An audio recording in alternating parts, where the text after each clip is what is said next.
반갑습니다. 네, 빌려온 신앙이 아닌 진짜 신앙이라는 제목으로 하나님의 말씀을 선포하겠습니다. 우리 제목 같이 읽어볼까요? 같이 시작. 빌려온 신앙이 아닌 진짜 신앙. 네, 그림이 멋지죠. 네, 왜 이런 그림이 있는지 설교를 들으시면 이해하실 겁니다. 여러분 혹시 인생에서 살면서 하나님이 나를 잊으신 것 같다, 나를 왜 이렇게 구석진 곳에 두실까? 이런 답답함을 느껴보신 적 있으실까요? 없으면 감사한 거고요. 네, 있어도 감사한 겁니다. 이사야서 49장 2절 3절에 보면 이런 말씀이 있습니다. 내 입을 날카로운 칼같이 만드시고 나를 그의 손그늘에 숨기시며 나를 갈고 닦은 화살로 만드사 그의 화살통에 감추시고, 여기 그 숨기시고 감추셨다라는 표현이 나오죠.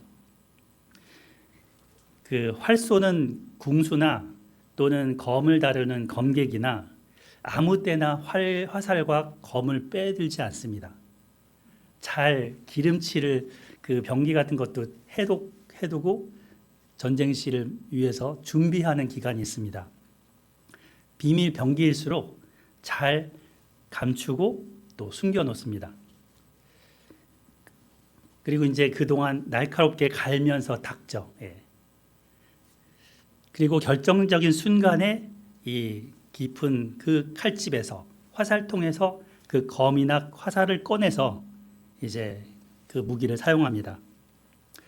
오늘 우리가 만나는 이 요아스, 이 사람도 바로 그런 감추어진 화살과 같은 날카로운 칼 같은 사람이었습니다.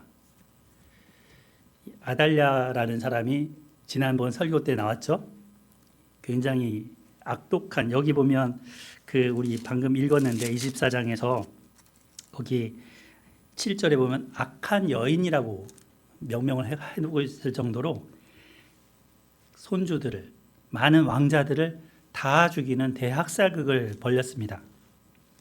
이때 하나님께서는 제사장의 아내이면서 그 왕의 딸이었던 여호사밧이라는 여인을 통해서 한 살배기 아기 요아스를 성전 깊은 곳에 숨겨두셨습니다. 감추셨습니다. 몇 년 동안 숨겨두시고 감추셨느냐? 6년 동안. 6년의 그 침묵 기간은 그냥 버려진 기간이 아닙니다. 이 요아스가 하나님의 손 그늘 아래서 날카로운 화살로 또 마광한 검과 같이 준비되고 다듬어지는 시간이었습니다. 그래서 우리가 그 요아스의 신앙을 보면 하나님의 놀라운 섭리를 볼 수 있는 거죠. 여기 나오죠? 이사야서 49장 2절, 우리 서인자매님 한번 읽어주실래요? 내 입을 여기. 네, 감사합니다. 입이 날카로운 칼같이 됐다는 건 뭘까요? 그 입에서 나오는 말이 날카로운 칼같이 되도록 준비시켰다는 거예요. 입에서 나온 말이 무기인 거죠. 저도 설교가 사실은 때로는 무기가 되기도 하는 거죠. 그래서 그렇게 되기까지 하나님의 이런 준비시키는 기간, 그거를 이 요아스는 성전에서 갖는 겁니다. 자, 근데 넘어갑시다. 그 요아스의 6년 기간, 이 기간은 어떤 기간이라는 거예요? 결정적인 순간에 이렇게 나를 세워서 탁 칠 수 있는 그런 과정이었고, 또 두 번째는 왕으로서 준비되는 성장의 과정이었다는 거죠. 아이들 크는 거 보면 어때요? 아이들 크는 거 보면 그 재롱을 보면 너무 좋지 않아요? 참, 근데 요아스 같은 경우는 아버지도 없고 어머니도 죽은 거예요. 그죠? 할머니한테 죽을 뻔했다가 지금 이 제사장한테 이렇게 돌봄을 받는 겁니다. 요아스의 마음이 어땠을까 싶습니다. 그래서 우리가 이제 이 본문을 이제 요아스의 삶에 대해서 살펴볼 텐데, 명함이 있어요. 요아스에게는 명과 암, 어둠과 밝은 부분이 있습니다. 그거를 같이 보겠습니다. 그래서 오늘 세 가지를 살펴볼 텐데 여기 첫 번째는 하나님의 그 숨은 손길, 하나님의 그 이 화살통에서 준비시키는 그 손길, 그 시간을 볼 거고요. 두 번째는 이 아픈 책망의 가치에 대해서 볼 겁니다. 그리고 세 번째는 남의 신앙이 아니고 뭔가 빌려온 신앙이 아니고 진짜 나의 신앙을 세우는 게 얼마나 중요한가, 이거를 살펴보고자 합니다. 여기 주제 첫 번째 하나님의 숨은 손길, 이게 뭔가 이제 살펴보도록 하겠습니다. 우리 23장, 오늘 23장, 24장 두 장을 할 건데요. 23장 3절을 한번 보겠습니다. 3절 우리 양정훈 집사님 읽어주실까요? 온 회중이 하나님의 전에서 왕과 언약을 세우매 여호야다가 무리에게 이르되 여호와께서 다윗의 자손에게 대하여 말씀하신 대로 왕자가 즉위하여야 할지니. 네, 감사합니다. 여기 왕이라는 거는 누구냐면 요아스 그 6살, 7살 지금 1절에 보면 제 7년이니까 7살이죠.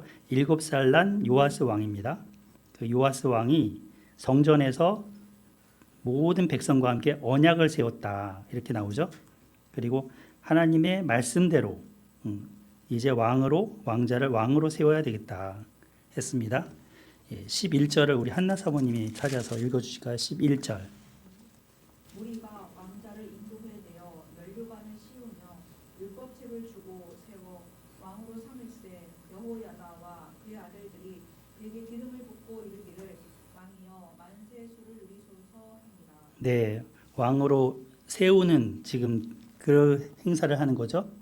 그래서 면류관을 씌웠다, 이거는 이제 왕관을 씌웠다는 거고, 뭘 줬대요? 율법책을 주었대요.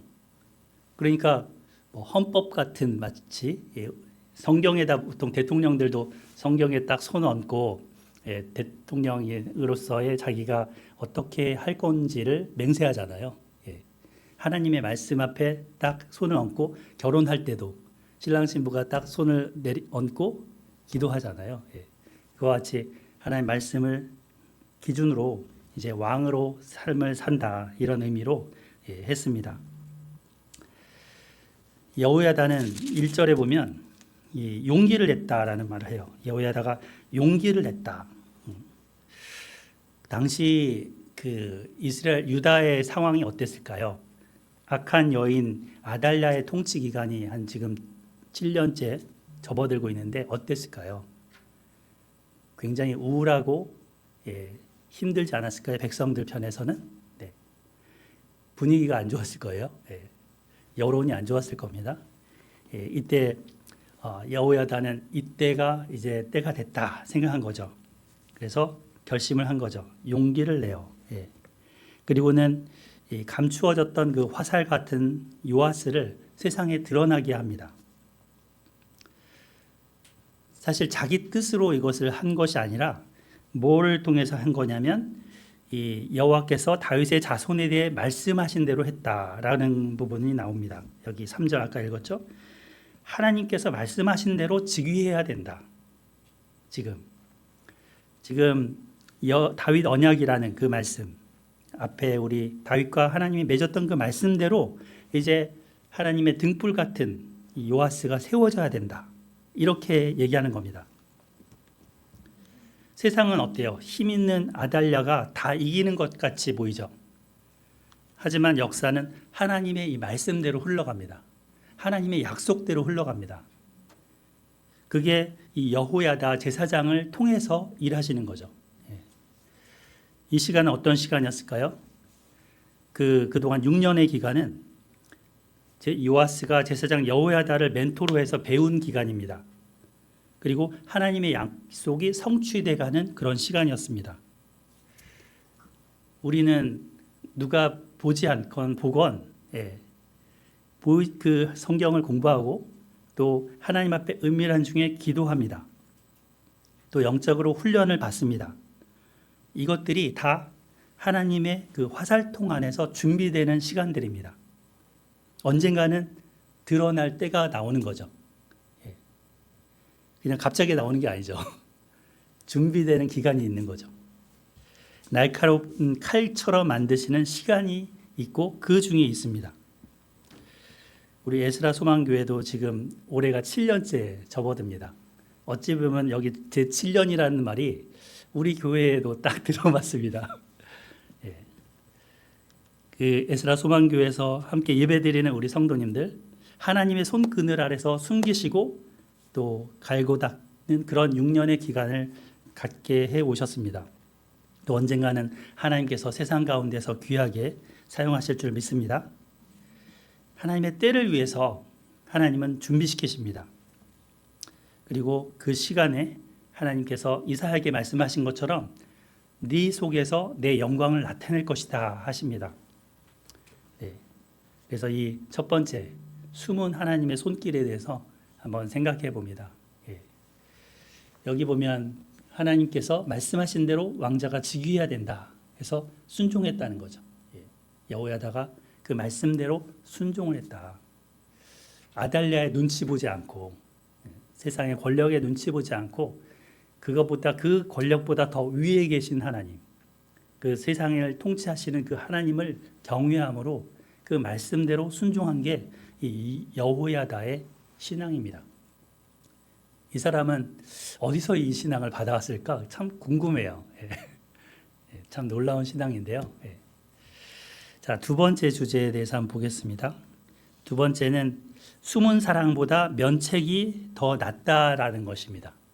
면책이라면 좀 한자말이라서 좀 어렵죠. 우리 얼굴 면자에다가 책망할 때 책자예요. 그러니까 얼굴을 마주보고 책망하는 거죠. 예. 그래서 드러나는 책망이에요. 숨은 사랑은 표현하지 않는 사랑인데 예. 이 말씀이 어디 나오냐면 잠언서에 나옵니다. 우리 변은미 권사님 한번 읽어주실까요? 친구의 아픈 책망은 충직으로 말미암는 것이나 원수의 잦은 맞춤은 거짓에서 나는 것이다. 네, 감사합니다. 이게 잠언 27장 5절 6절에 나오는 구절 중에 한 구절인데 이제 면책은 숨은 사랑보다 나으니라 이렇게 먼저 시작해요. 그 어떤 사람은 이 책망을 받는 것보다 사랑이 더 낫다라고 생각할 수 있습니다. 하지만 숨은 사랑, 표현하지 않는 사랑은 어떻다? 표현하는 것보다 덜하죠. 그러니까 못한 거죠. 표현하는 게 더 좋은 거죠. 예. 잘 모르죠. 표현 안 하면 보통 남자들이 중년 남자들이 예, 이런 마음이 많은데 꼭 그걸 입으로 말해야 돼? 이런 식으로. 예. 근데 표현을 해야 됩니다. 예, 그래서 표현하는데 표현하는 책망이 더 낫다는 겁니다. 근데 사실 친구 관계에서 얼굴을 딱 마주대고 좀 책망 내지는 충고 이렇게 좀 잘못된 점을 지적질이라고 생각할 수도 있는데 그런 거 하기 쉬운가요? 어렵습니다. 예. 이렇게 직언을 해줄 수 있다는 것은 그 사람을 그만큼 아끼고 그 사람이 잘 되기를 원하는 속마음이 있기 때문입니다. 그래서 직언할 수 있는 거죠. 듣든지 안 듣든지. 예. 그게 더 좋다는 거예요. 저도 사실 누군가에게 이런 면책을 듣는 거, 직접 얼굴을 마주대서 이렇게 충고를 받는 것이 참 불편할 때가 있습니다. 여러분도 힘들지 않아요? 이런 말 들으면? 예. 근데 왜 그래요? 마음을 막 찌르니까 나도 알아 뭐 이러면서 그만해 뭐 1절만 해 뭐 이러면서 진도 더 나가지 말고 그만해 뭐 이렇게. 근데 상대방은 이 충직한 말을 해주는 상대방은 내가 더 성장하기를 바라는 사랑이 있기 때문에 이 말을 하는 겁니다. 그래서 이거를 알게 된 이유는 좀 귀담아 들으려고 노력을 하게 됩니다. 사실 자기가 말하는 것보다 듣는 게 사실 또 어려울 수도 있어요. 예. 근데 자기에게 위하는 말이라고 생각하면 달게 듣는 게 좋은 거죠. 예. 매주 이렇게 드리는 이 메시지, 설교도 어찌 보면 여러분한테는 충직한 면책일 수 있습니다. 같이 듣는 거예요. 사실 저는 말하면서 저 자신에게도 말하는 겁니다. 하나님의 말씀을 같이 듣는 건데 참 여러분들이 장시간 동안 앉아서 이렇게 들어주시는 게 늘 저는 고맙습니다. 참 감사합니다. 이 경청함으로써 우리가 살아납니다. 자, 그래서 이 어린 시절에 여호야다 제사장 여호야다는 7살 되기까지 얼마나 많은 면책을 했을까요? 자라날 때. 물론 칭찬도 했겠죠. 예. 그 요아스에게는 그게 면책이 보약이었습니다. 7살에 왕이 됐다 그랬는데 이제 정인이도 올해 이제 3월 달에 학교를 가요. 초등학생이 돼요. 걔가 이제 뭐 이렇게 알면 얼마나 많이 알겠어요. 그런 나이에 왕이 됐다는 거예요. 전 나라를 다 통치하는. 근데 이제 여호야다가 일단은 돌봐주면서 같이 통치는 하지만, 예. 자, 그러면서 이때 요아스는 어떻게 평가를 역대기는 하고 있느냐 보면 거기 나오죠. 이 왕이 됐을 때, 예. 2절, 24장 2절 같이 한번 읽어볼까요? 24장 2절 시작. 제사장 여호야다가 세상에 사는 모든 날에 요아스가 여호와 보시기에 정직하게 행하였으며, 네. 여호야다가 세상에 사는 모든 날이라는 것은 여호야다가 살아있을 동안, 예. 그 요아스는 하나님 보시기에 다윗처럼 정직하게 행했대요. 예. 잘 통치를 한 거죠, 그죠? 그래서 이 요아스가 제사장의 어떤 그 면책을 받으면서 충고를 받으면서 통치를 할 수 있었다라는 걸 볼 수 있습니다. 이 제사장 여호야다는 이 3절에 보면 요아스 왕에게 두 아내를 한테 이제 장가들게 했습니다. 여호야다는 아마도 연세가 많았을 거니까 이 선대들 여호사밧 또 누가 있었죠? 여호사밧, 아하시야, 예, 또 누가 있었어요? 생각이 가물가물하시죠? 이 할아버지, 증조 할아버지, 아버지 때 되는 이 사람들이 다 어땠어요? 여자 문제가 있었죠. 그 며느리든 부인이든 딸이든. 예. 그래서 이 여자들을 이제 아내로 잘 삼아야 된다라는 제사장으로서의 생각이 있었던 겁니다. 그래서 두 아내에게 장가들게 했는데 아마 고르고 골라서 장가들게 하지 않았을까 생각이 됩니다. 그래서 이제 요아스는 신앙의 개혁을 또 그 당시 펼치게 되는데요. 여호야다의 가르침을 받으면서 나온 것들입니다. 이게 어려서 모세의 율법을 배우고 다윗 언약에 대해서 배웠을 겁니다. 4절에 보면 그 후에 요아스가 여호와의 전을 보수할 뜻을 두었다. 예. 이 보수라는 말은 수리하는 거죠. 예. 그래서 뭔가를 고치겠다라는 마음을 가졌다는 거예요. 하나님의 전을 바라보면서 기특하지 않아요? 예. 그래서 그는 이제 여기저기 돌보지 않았더니 성전에서 계속 살았잖아요. 그죠? 곳곳을 다 봤을 거 아니에요. 어려서 뛰어다니면서. 그래서 이 성전을 좀 고쳐야 되겠다라는 마음을 가진 겁니다. 근데 성전을 수리하려면 뭐가 있어야 돼요? 이게 있어야죠. 돈이 있어야죠. 그래서 성전세를 이제 걷게 합니다. 수리할 돈을, 국고에 돈이 없으니까. 그리고는 또 자기 멘토였던 여호야다를 불러서는 제사장이시여 왜 이렇게 했습니까? 따지는 부분이 나와요. 그게 6절인데요. 네가 어찌하여 이렇게 반말 썼을 것 같진 않아요. 약간 당신이 어떻게 해서 왜 이렇게 했습니까? 거기 보면 여호와의 종 모세와 이스라엘의 회중이 성막을 위하여 정한 세, 그 세를 유다와 예루살렘에서 거두게 하지 아니하였습니까? 따지죠. 예. 다 이유가 있는 거죠. 그렇게 못한 이유가 있는 거죠. 그 이유가 7절에 나오죠. 그래서 이 당시에 이 요아스와 또 여호야다는 같이 이 성전을 수리하는 일에 같이 힘을 합합니다. 그 성전 앞에 괴짝 같은 걸 하나 마련해요. 그래서 거기다가 이제 백성들이 다 성전세를 넣도록 그게 가득 차면 이제 다른 데 붓고 다시 갖다 놓고 이런 식으로 하게 하는 거죠. 예. 사실은 돈이 어느 정도 있었는데 이 돈을 아달랴 때 다 우상 숭배하는 데 써버렸다는 거죠. 그래서 여호야다와 함께 요아스가 정한 세를 하나님께 드리라고 백성들한테 명령을 하고 또 같이 기쁨으로 돈을 모읍니다. 그래서 그 돈을 많이 거뒀다 하는데요. 이렇게 해서 성전을 수리해 갑니다. 공사가 잘 진척이 되고 또 견고하게 성전이 세워지게 됩니다. 돈이 남을 정도가 됐다고 합니다. 그 정도로 백성들이 헌신을 했죠. 많이. 예. 또 남으니까 그 남은 돈으로 뭘 해요?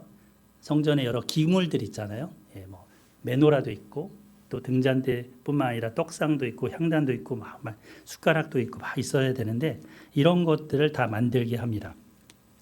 그래서 어느 정도 규모를 갖춰가게 됩니다. 자, 14절 후반부를 한번 같이 볼까요? 14절 후반부, 아까 우리 같이 낭독했던 부분 마지막 부분인데요. 예, 거기 보면 여호야다가 세상에 사는 모든 날에 여호와의 전에 항상 번제를 드렸더라라고 했습니다. 그러니까 멘토였던 이 여호야다 제사장이 살아있을 동안에는 예배를 잘 드린 거죠. 하나님을 경외한 거죠. 멘토의 그 면책, 이 면책이 있을 때는 잘해요. 이게 그 사람의 신앙인 것처럼 보입니다. 요아스의 신앙인 것처럼 보입니다. 근데 이 신앙이 사실은 여호야다의 신앙이라는 거예요. 요아스의 신앙이 아니고 빌려온 신앙이라는 거예요. 요아스는 잠시 빌린 신앙. 이 빌리니까 이 존재가 없어지니까 그 신앙이 없어진 거죠. 사라진 거죠. 가짜 신앙이었던 거죠. 참 아이러니하죠. 이게 사람에게 의존된 신앙입니다. 사람을 보고 신앙생활하는 것. 어떤 눈에 보이는 리더를 쫓아가는 신앙. 그 리더가 없어지면 이 사람은 갈 곳을 잃고 쉽게 타락하기도 합니다. 이게 빌려온 신앙이라는 거죠. 진짜 신앙이 아니고.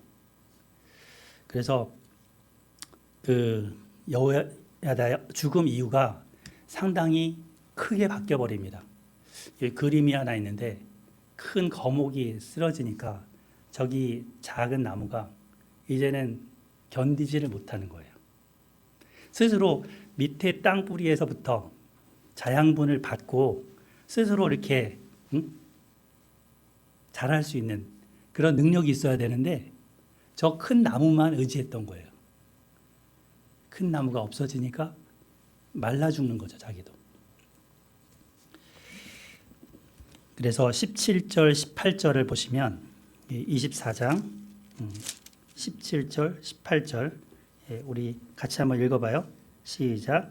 여호야다가 죽은 후에 유다 방백들이 와서 왕에게 절하매 왕이 그들의 말을 듣고 그의 조상들의 하나님 여호와의 전을 버리고 아세라 목상과 우상을 섬겼으므로 그 죄로 말미암아 진노가 유다와 예루살렘에 임하니라. 네. 여기 여호야다 제사장이 죽으니까 누가 왔대요? 유다 방백들이 왔대요. 이제는 요아스가 누굴 따르는 거예요? 유다 방백들을 따르는 겁니다. 유다 방백들의 말을 따르는 겁니다. 근데 이 유다 방백들은 아달랴 때의 그 바알 아세라 숭배에 길들여졌던 사람들이에요. 잠시 개혁을 못마땅했던 사람들이에요. 그래서 그 습관으로 돌아가려는 사람들입니다. 여기에 말을 따라가는 거죠. 그래서 요아스는 어찌 보면 줏대가 없죠. 예, 하나님의 전을 버립니다. 아세라 목상과 우상을 섬깁니다.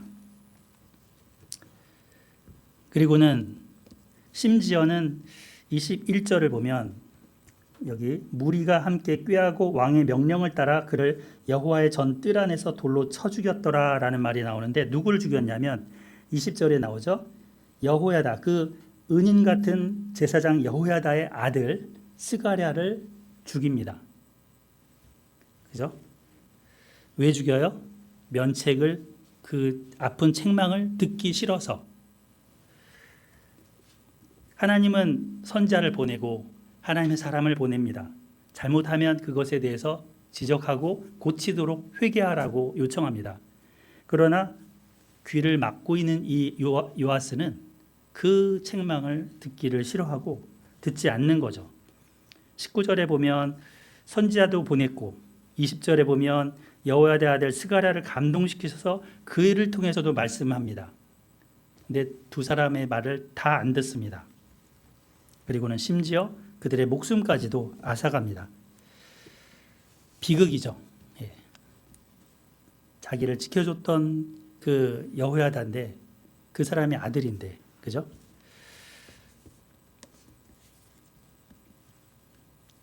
그 예수님이 너희의 피가 아벨의 피부터 성전에 죽었던 사가랴의 피까지 다 너에게 돌아올 거다라는 말씀을 하신 적 있죠.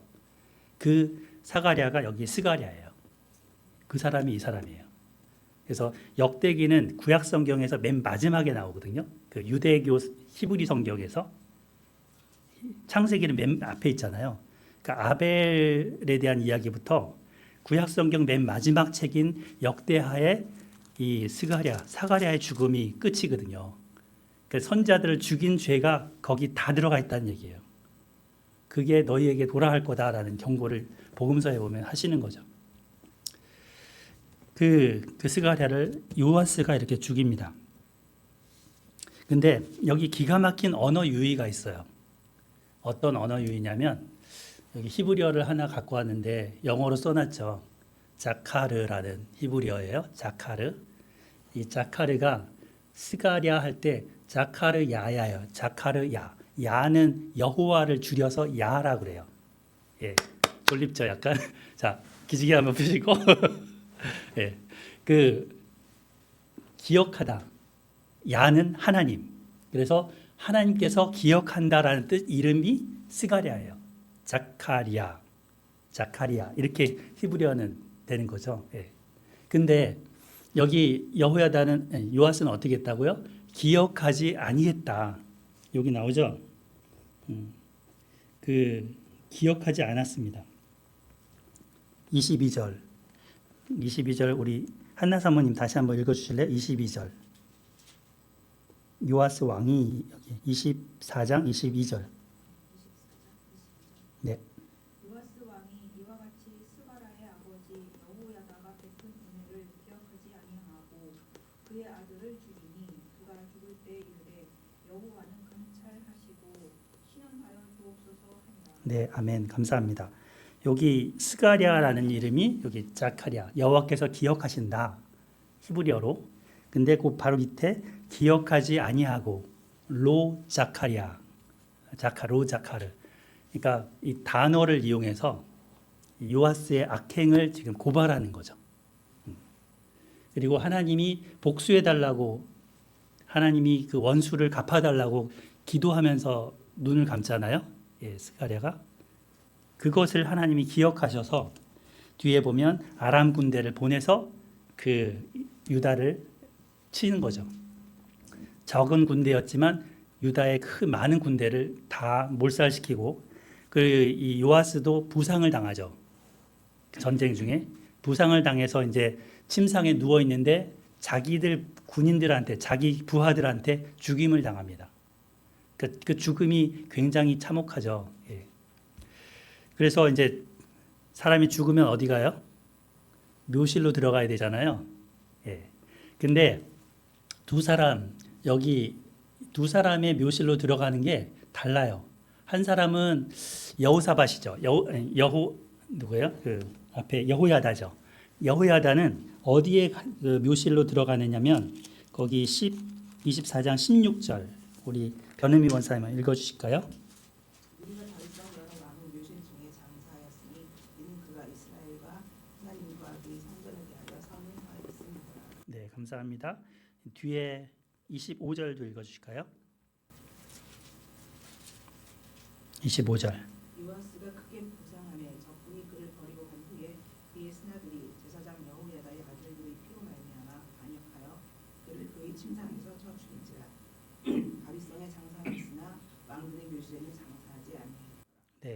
한 사람은 왕들의 묘실에 장사했다 앞에 여호야다는. 근데 요아스는 왕들의 묘실에 장사하지 아니하였다. 이렇게 대비시켜 놓고 있어요. 원래 왕은 누구예요? 요아스잖아요. 근데 그 삶이 어떤가에 따라서 한 사람은 왕의 묘실에 들어갔고 제사장임에도 불구하고, 한 사람은 왕임에도 불구하고 들어가지 못한 거예요. 그러니까 이 왕의 묘실에 들어가고 안 들어가는 구는 사실은 하나님의 인정과 관계가 있는 거죠. 그 삶을 보실 때. 그래서 이 하나님은 기억하십니다. 여기 스가랴, 자카리아, 하나님은 기억하십니다. 우리의 삶을 기억하십니다. 우리의 말, 그것을 기억하십니다. 그리고 우리도 기억해야 합니다. 뭐를? 은혜를 기억해야 됩니다. 은혜를 기억하지 않는 자는 요아스의 말년과 같은 거죠. 기억하지 아니하였더라. 그래서 받은 은혜를 늘 기억하고 하나님의 또 기억하심을 기억하고 그렇게 사는 것이 참된 신앙인 줄 믿습니다. 아멘. 그래서 이 두 사람의 일생을 우리는 살펴보았습니다. 23절부터 나오는 부분을 보면 1주년 말해라고 됐잖아요. 이게 스가랴가 살해되고 순교당하고 난 1년쯤 지났을 그 때쯤인 거예요. 그러니까 스가랴의 그 신원하는 하나님 갚아주시옵소서 하는 그 기도가 1년 만에 응답됐다는 얘기입니다. 1년 만에. 이렇게 해서 하나님은 요아스와 이 배역했던 그 은혜를 잊어버렸던 그들을 갚아주십니다. 되갚아주십니다. 밤하늘에는 두 개가 있습니다. 낮에도 하나가 있고 밤에는 하나가 있습니다. 달과 해죠. 이 해가 없어지면 어떻게 될까요? 달은 빛을 반사하는 태양의 그 빛을 반사하는 이 달은 빛을 잃을 겁니다. 만약에 태양이 없다면. 그죠? 근데 달이 없더라도 태양은 빛을 발합니다. 그러니까 이 사람을 의존하고 뭔가 그 빌려온 신앙으로 사는 사람은 이 태양이라는 존재에 의존하는 거예요. 이게 없어지면 빛을 잃어버리는 거예요. 요아스는 그런 삶이라는 거죠. 빌려온 신앙. 누군가 곁에서 챙겨주는 사람이 있을 때만 반짝 빛나는 신앙. 우리의 신앙은 그래서는 안 되겠죠. 나를 찌르는 사람이 옆에 있는 것이 우리에게 큰 은혜인데요. 그때만 우리가 반짝 빛나는 게 아니고 나 자신의 나의 하나님을 찾고 나의 하나님 앞에 살아야 됩니다. 이 여호야다처럼. 요아스는 외형적인 건물, 이 성전 건물에 대해서는 열심히 고쳤을지는 모르지만 정작 자신의 마음의 성전은 수리하지 못했습니다. 그게 큰 잘못이죠. 자신을 고쳐가야 되는 거죠. 우리 서인자매님은 믿는 하나님은 어떤 분이십니까? 엄마의 하나님, 목사님의 하나님, 거기에 머물러 있다면 안 되는 거죠. 나의 하나님을 찾아야 되는 거죠. 하나님과 나와의 관계. 사람의 종속된 신앙은 오래가지 못합니다. 자립신앙을 가져야 됩니다. 진짜 신앙을 가져야 됩니다. 여호야다의 신앙, 그것이 요아스의 신앙이 잠깐 됐을 수는 있지만 그가 없어지니까 결국은 그는 배도의 길을 간 거죠. 멘토는 죽을 수도 있습니다. 또 떠날 수도 있습니다. 근데 언제까지 그 멘토에 매여 있어서는 안 되는 거죠. 그렇기 때문에 잠시 그 동안에 나의 하나님을 찾는 그 기간이 돼야 되는 거죠. 우리 발 목사님이 한 3년 이상 우리 여기 오셔서 누가복음 말씀을 1장부터 지금 20장까지 매달 한 번씩 설교를 해오셨습니다. 저 에스라 소망교회는 멘토 같은 존재이십니다. 근데 언제까지 여기 계실 수 있을지는 장담할 수 없습니다. 근데 우리 변은미 권사님도 섬겨주시고 계신데 우리 각자가 만나지만 언제까지 이게 영원히 평생이 될지 아무도 장담할 수 없습니다. 사람을 보고 신앙생활을 하면 안 되는 거죠. 지난 날에는 저도 사람 보면서 신앙생활을 많이 했습니다. 어떤 목사님을 보니까 저분이 찬양이 너무 좋아. 저분이 만든 찬양곡은 진짜 심금을 울려. 그래서 막 철야 예배 매주 가고 그리고 이제 거기에 다녔던 경험도 있고요. 어떤 때는 저분은 은사를 많이 받았대. 그래서 저분한테 같이 가면 은사를 나도 받을 수 있을 것 같아. 거기 쫓아다니기도 했었습니다. 근데 지나놓고 보니까 아니었던 경험들이 많습니다. 성경에 대해서도 창세기부터 계시록까지 가르쳐 주신다는 목사님도 있어서 줄기차게 가고 귀에 꽂고 다니고 했지만 그분에게도 약점과 허물이 있고 또 그분이 항상 나를 붙들고 주는 그런 멘토가 아니기도 했었습니다. 나의 목자는 누구예요? 예수 그리스도. 같이 해볼까요? 예수 그리스도.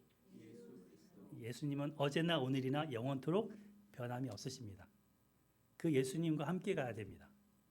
그것이 참된 신앙입니다. 그래서 떠나지 않으시는 완벽한 주님이 우리에게 계신 거죠. 마무리를 지을까 합니다. 그래서 빌려온 신앙이 아니라 어떤 신앙?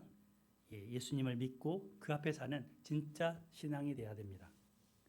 이것이 요하스가 전해주는 반면교사로서의 교훈인 거죠. 주님 말씀을 우리가 대하면서 우리에게 면책을 주실 때 겸손하게 받아들이고 그 안에서 우리가 준비되는 그런 우리 신앙이 됩시다. 그리고 겉모양만 고치는 그러한 수리공이 아니라 내면이 고쳐지는 진짜 성도가 됐으면 합니다. 이것이 우리의 큰 신앙생활의 뼈대가 됐으면 합니다. 오늘 세 가지를 나눴는데요. 한번 되짚어 볼까요? 세 가지. 자, 넘어가라. 첫 번째는 뭐였어요? 자, 첫 번째는 뭐였어요?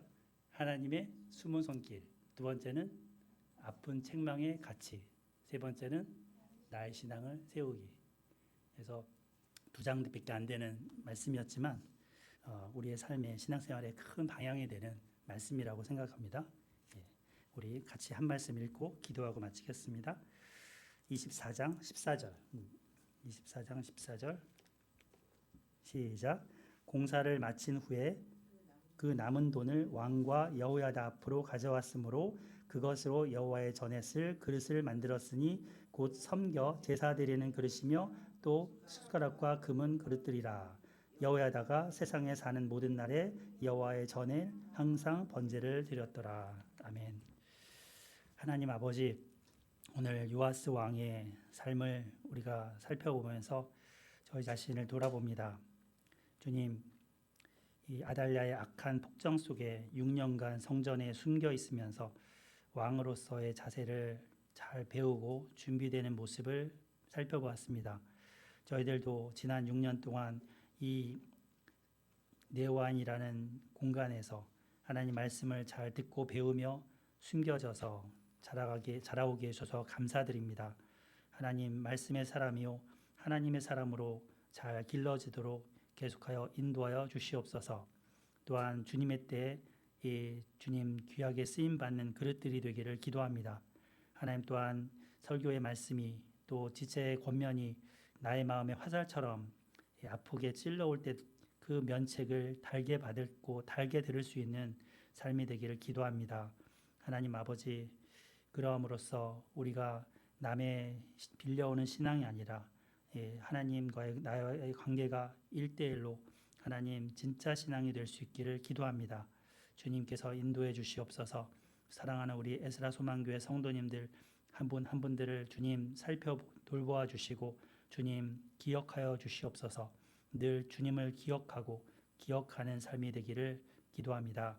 감사하고 예수님의 이름으로 기도합니다. 아멘.